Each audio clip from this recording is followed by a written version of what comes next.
இலக்கை நோக்கி டுவர்ட் த கோல் இந்த நிகழ்ச்சிக்கு உங்களை அன்புடன் வரவேற்கிறோம். Praise the Lord. ஆண்டவராகிய இயேசுவின் இனிய நாமத்தில் உங்கள் எல்லாருக்கும் அன்பின் வாழ்த்துக்கள். பிரசங்கி 5ஆம் அதிகாரம் 4ஆம் வசனம். நீ தேவனுக்கு ஒரு பொருத்தனை பண்ணி கொண்டால் அதை செலுத்த தாமதியாதே. இன்னைக்கு கர்த்தரை ஆராதிக்கிற நாள். நிறைய பேர் ஆராதனை சம்பந்தமாக தீர்மானம் பண்ணியிருப்பீங்க, பொருத்தனை பண்ணியிருப்பீங்க.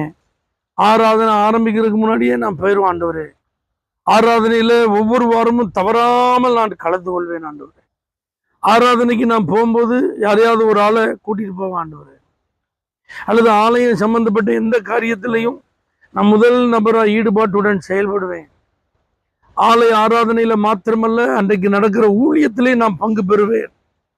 சுவிசேஷம் அறிவிக்க கிராமங்களுக்கு செல்வேன். ஆராதனை நேரத்தில் நல்ல ஆவியில நிறைந்து முழு மனதோடு ஆராதிப்பேன்.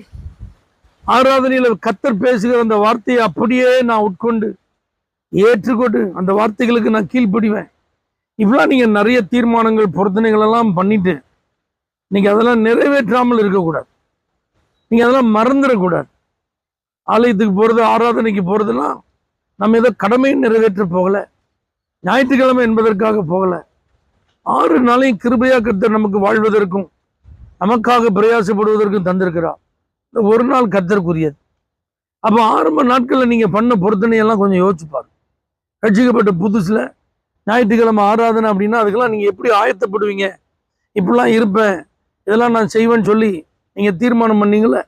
சிலர்லாம் ஆலயத்தை சுத்தம் பண்ணுறது, ஆலயத்தில் பாய் விரிக்கிறது, சேர் போடுறது, பிஏ சிஸ்டம்ஸ்லாம் அரேஞ்ச் பண்ணுறது, இந்த மாதிரி காரியங்கள் எல்லாம் ஆராதனை முடிஞ்சதுக்கப்புறம் அதெல்லாம் எடுத்து வைக்கிறது, க்ளீன் பண்ணுறது, இதெல்லாம் நான் செய்வேன். இதெல்லாம் நிறைய பேர் உங்களை ஒப்பு கொடுத்தீங்களே, நிறைய பேர் உங்களை அர்ப்பணிச்சிங்களே. சிலர் இதெல்லாம் பொருத்தனையாகவே செஞ்சீங்களே, அதெல்லாம் இப்போ நடக்குதா? அதெல்லாம் இப்போ நீங்கள் செஞ்சிட்ருக்கீங்களா? கொஞ்சம் செக் பண்ணி பாருங்கள். ஆண்டவர் சம்பந்தப்பட்ட காரியத்தில் உண்மையாக இருப்போம், ஆராதித்து ஆசீர்வாதங்களை பெறுவோம். தகப்பனே, ஆலயம் ஆராதனை என்பதை சடங்காச்சாரமாக நாங்கள் மாற்ற விரும்பலை, பாரம்பரியமாக மாற்ற விரும்பலை, கடமைக்காக கட்டாயத்திற்காக செய்ய விரும்பல. அன்பு நிமித்தம், உறவு நிமித்தம் செய்ய கர்த்தர் எங்களுக்கு கிருபைத்தார். இயேசுவின் நாமத்தில் பிதாவே, ஆமென். For prayer contact, Pastor J.